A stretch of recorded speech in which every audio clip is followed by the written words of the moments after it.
आज तक करोड़ों लोग फौत हुए हैं, लेकिन एक हस्ती की मौत बहुत खास थी। ये हस्ती यीशु मसीह थे। लेकिन यीशु मसीह ने अपनी जान क्यों दी? इस सवाल का जवाब जानने के लिए हमें इंसानी तारीख के शुरू में जाना होगा। पाक कलाम में बताया गया है कि खुदा ने आदम को बेऐब बनाया था। आदम गुनाह से पाक थे। वो बागे अदन के हर दरख्त का फल खा सकते थे, सिवाय एक दरख्त के। खुदा ने उन्हें हुक्म दिया था कि वो इस दरख्त का फल ना खाएं। ये दरख्त इस बात की निशानी था कि सही और गलत का फैसला करने का हक सिर्फ खुदा को है। अगर आदम यहोवा खुदा का हुक्म मानते तो वो जमीन पर हमेशा तक जिंदा रह सकते थे। लेकिन आदम ने उन नेमतों की कदर नहीं की जो खुदा ने उन्हें दी थी। उन्होंने खुदा का हुक्म तोड़ दिया। इस वजह से उन्होंने हमेशा तक जिंदा रहने का मौका गंवा दिया। लेकिन आदम को अकेले अपनी गलती का नतीजा नहीं भुगतना पड़ा। उनकी गलती की वजह से उनकी सारी औलाद को गुनाह और मौत विरसे में मिली।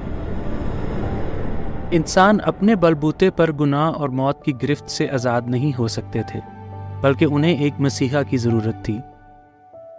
इसलिए यहोवा खुदा ने आसमान से एक बेऐब हस्ती को जमीन पर भेजा। ये हस्ती यीशु मसीह थे। वो बेऐब थे, बिल्कुल वैसे ही जैसे शुरू में आदम बेऐब थे। लेकिन आदम के बरक्स यीशु मसीह यहोवा खुदा के फरमानबरदार रहे। इसलिए वो बहुत से लोगों के लिए अपनी जान फिदिये के तौर पर दे सकते थे।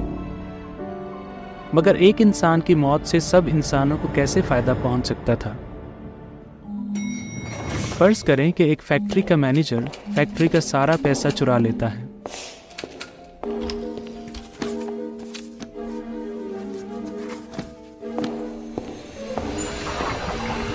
इस वजह से फैक्ट्री कर्जे में डूब जाती है और बंद हो जाती है। फैक्ट्री के मुलाजमों की नौकरियां चली जाती हैं और उनके लिए अपना घर चलाना मुश्किल हो जाता है। सिर्फ एक शख्स की गलती की वजह से बहुत से लोग मुश्किल में पड़ जाते हैं। लेकिन फिर एक शफीक और रहमदिल शख्स को उन मुलाजमों पर तरस आता है। वो फैक्ट्री का सारा कर्जा उतार देता है और इसे दोबारा खोलता है। फैक्ट्री का कर्जा उतारने से वो इसके मुलाजिमों और उनके घर वालों की जिंदगी को फिर से खुशियों से भर देता है। आदम उस फैक्ट्री के मैनेजर की तरह हैं। जब उन्होंने खुदा का हुक्म तोड़ा तो उन्होंने अपने सर पर गुनाह का भारी कर्ज चढ़ा लिया और अपनी औलाद को भी इस कर्ज के नीचे दबा दिया।